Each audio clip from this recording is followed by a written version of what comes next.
लांडगा वाघाचं कातडत पांघरून वाघ होऊ शकत नाही, याला वाघाचं काळीज लागतं। शेर का बच्चा है, शेर का बच्चा, खुलेआम किया। हिम्मत है तुम्हारे में? अरे जनता ने तुम्हारे को दिखाई दिया, जनता ने दिखाया, तुम्हारी जगह दिखा दी। तुम्हाला विधानसभेच्या जागा 100 लढवल्या, 20 जिंकल्या, या पठ्ठ्याने 80 लढवल्या, 60 जिंकल्या। अरे तुम्ही काय लढवणार? तुम्हाला भूमिका बदलली। यांनी शिवाजी महाराजांची भूमिका बदलली, बाळासाहेबांची भूमिका बदलली। तुम्ही हिंदुत्वाचे विचार सोडले म्हणून घरकाना घाटका झाले, घरकाना घाटका, इधर कभी नाही उधर कभी नाही। आणि म्हणून परब साहेब, तुमचा इतिहास मला माहित आहे, मला बोलायला लावू नका, मी बोलत नाही, मी कधीही कमरेच्या खाली वार करत नाही, मला सगळं माहित आहे, अंडी पिल्ली सगळी माहित आहे, कोण कुठे गेला, कशाला गेला हे मला माहित आहे। हा एकनाथ शिंदे ज्यांनी केलं, खुलेआम केलं, खुलेआम। मी तुमच्या पक्षप्रमुखांना सांगितलं होतं, तुम्ही आता शिवसेना आणि भाजप युती करा। मी मुख्यमंत्री होणार होतो, 5 वेळा सांगितलं, का मुख्यमंत्री पदाच्या खुर्चीमध्ये एवढा मोह झाला? का झाला? जे बाळासाहेबांनी सांगितलं होतं करू नका, काँग्रेस बरोबर जाऊ नका, तुम्ही का गेले? मोहापायी, सत्तेसाठी। मग मोह कोणाचा? अरे आम्ही तर सत्तेवर लात मारली, आम्ही तर मंत्रीपद सोडलं 8 लोकांनी। तुम्ही सोडणार का मंत्रीपद? आम्ही मंत्रीपद सोडलं 8 मंत्र्यांनी। आम्हाला काय माहित होतं की आम्ही काय होणार आहे आमचं? आणि म्हणून आम्ही एकतर लढून जिंकू किंवा एकतर लढून शहीद होऊ, असं म्हणून आम्ही लढलो। तुम्ही आम्हाला काय सांगताय? आणि म्हणून परब साहेब, तुम्हाला तुमचा माझा काय वाद नाहीये, पण तुम्ही एकच आहे, जे बोलाल की तुम्ही नोटीसला जाऊ घाबरून पळाले, हे पळाले, ते पळाले, आतलं मला सगळं माहित आहे। कुणाची नोटीस थांबवायला काय काय केलं सगळं मला माहित आहे, त्याच्यावर तुम्ही जाऊ नका।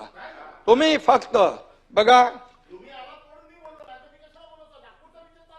मी तुम्हाला काय म्हणालो नाही, सभागृहामध्ये तुम्ही देखील काहीतरी बोलला होता, असं मी बोललो। काय, कशावर?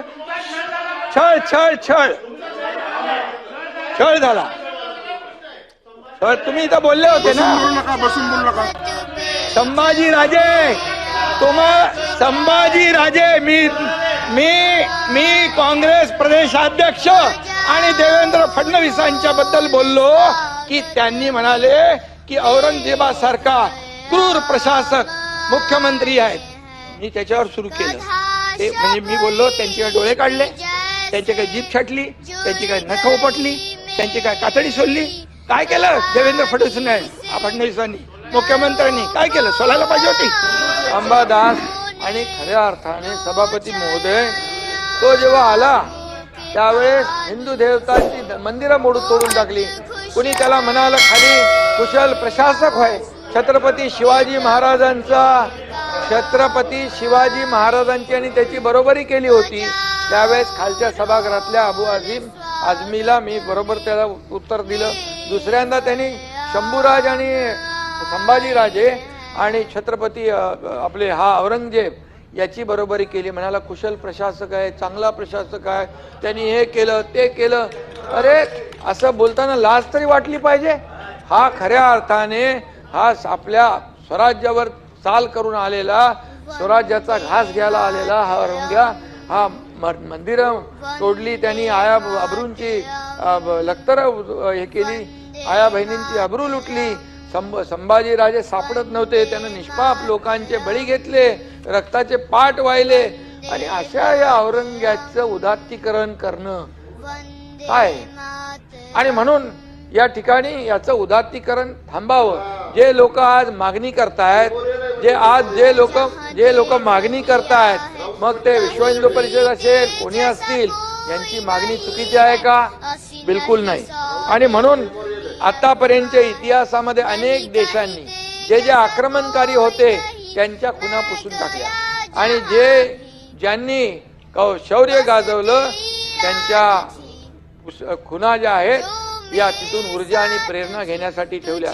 आपल्या ब्रिटिश सरकारच्या काळात इथं बीटीचं स्टेशनचं आपण व्हिक्टोरिया टर्मिनस होतं त्याचं छत्रपती शिवाजी महाराज केलं. या ठिकाणी एअरपोर्टचं नाव बदली केलं. आपण काळा घोडा काढला. आपण किंग एडवर्डचा पुतळा काढला. मग हे जर आहे तर संभाजीनगर आपण केलं, अहिल्यानगर आपण केलं, आपण हे धाराशिव केलं, आपण हे सगळं केलं.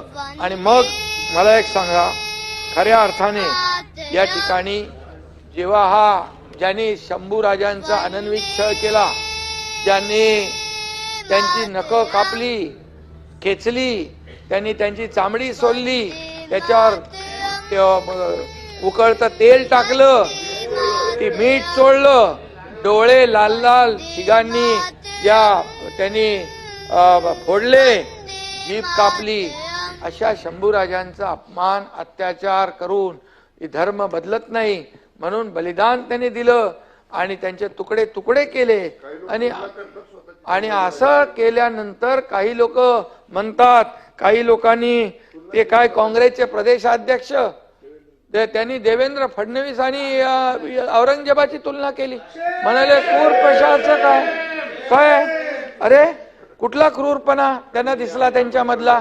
त्यांचे काय डोळे काढले का? त्यांचे काय जीभ काढली का?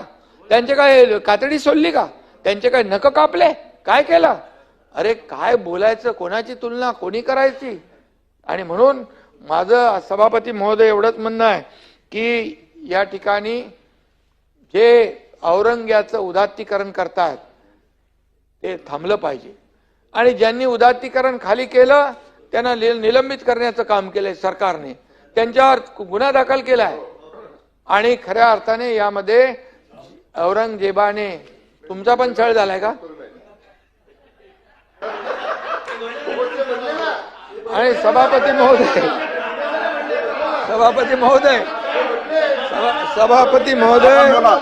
यामध्ये सभापती महोदय नाही तुमचं झालंय काय संभाजी महाराजांसारखं?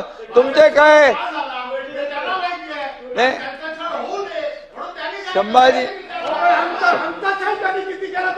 संभाजी महाराजांनी 2019 मध्ये आता मी सांगतो ऐका, मी सांगू ऐकता 2019 ला अरे तुमच्याकडे काय हिंमत आहे? तुमच्याकडे काय हिंमत आहे? अरे तुम्ही तुमच्याकडे काय हिंमत आहे? तुमच्याकडे काय हिंमत आहे?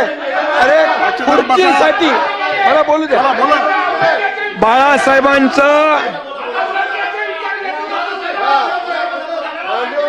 बाळासाहेबांचे विचार सोडले, खुर्चीसाठी औरंगजेबाचे विचार धरले आणि खुर्ची मिळवली यांनी.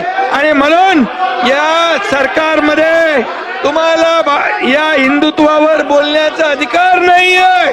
आणि म्हणून बाळासाहेबांचे ज्यांनी विचार सोडले, खुर्चीसाठी तुम्ही 2019 मध्ये सत्ता मिळवली, काँग्रेस बरोबर जाऊन तुम्ही काँग्रेसमध्ये जाऊन सत्ता मिळवली आणि बाळासाहेबांचे विचार सोडले, औरंगजेबाचे विचार स्वीकारले. आणि म्हणून तुम्हाला बोलायचा अधिकार काय? अरे तुम्ही यांना आतमध्ये घालणार होते या लोकांना. अंबादास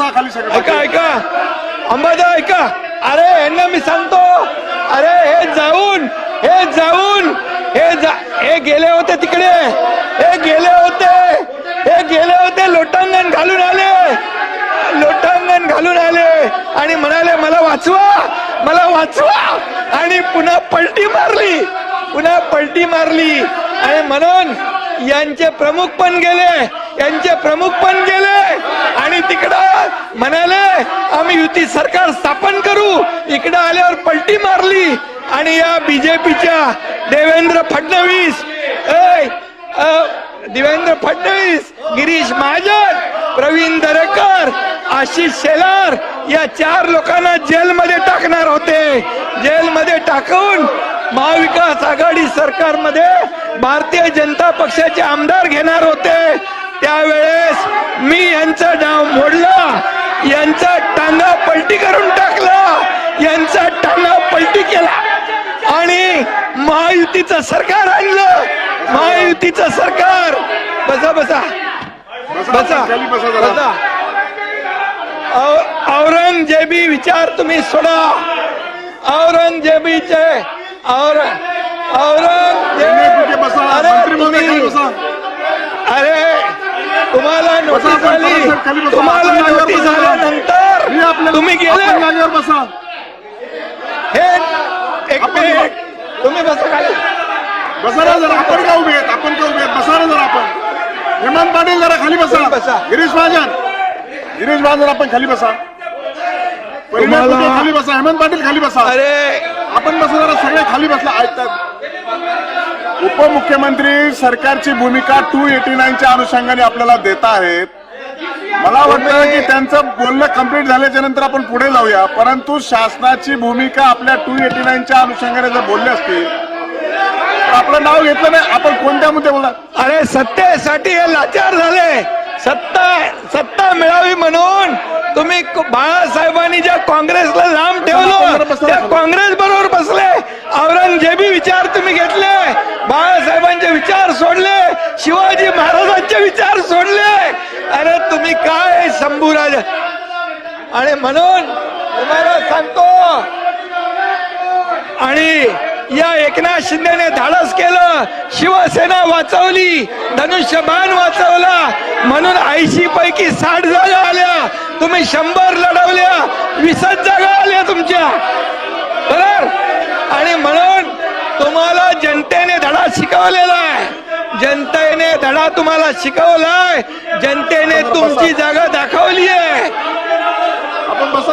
विरोधी पक्षाने आपण जरा बसा. जनतेने तुमची जागा दाखवली आहे. आणि तुमच्या हिंमत असेल तर सांगा. आपण असं करणार, टॉर्चर करणार, त्यावेळेस आपण भाषणामध्ये व्यत्यय येत असताना दोन्ही बाजूच्या सदस्यांनी असं उभं राहणं योग्य नाहीये. लोकसभेच्या निवडणुकीमध्ये याकूब मेमन याची कबर सजवली. तुम्ही लोकसभेच्या निवडणुकीत पाकिस्तानचे झेंडे नाचवले. तुम्हाला लाज वाटली पाहिजे. अरे हिंदुत्वाचं नाव घ्यायला लाज वाटली पाहिजे. आणि म्हणून या एकनाथ शिंदेने धाडस केलं, हिंदुत्वाचं सरकार आणलं. हिंदुत्वाचं सरकार, बाळासाहेबांच्या विचारांचं सरकार आणलं. 2.5 वर्ष आम्ही महायुतीचा कारभार केला. 2.5 वर्ष महायुतीचं सरकारने काम केलं म्हणून तुमचं विरोधी पक्ष नेता पण गेलं. अरे तुमचं काही गेलं. आणि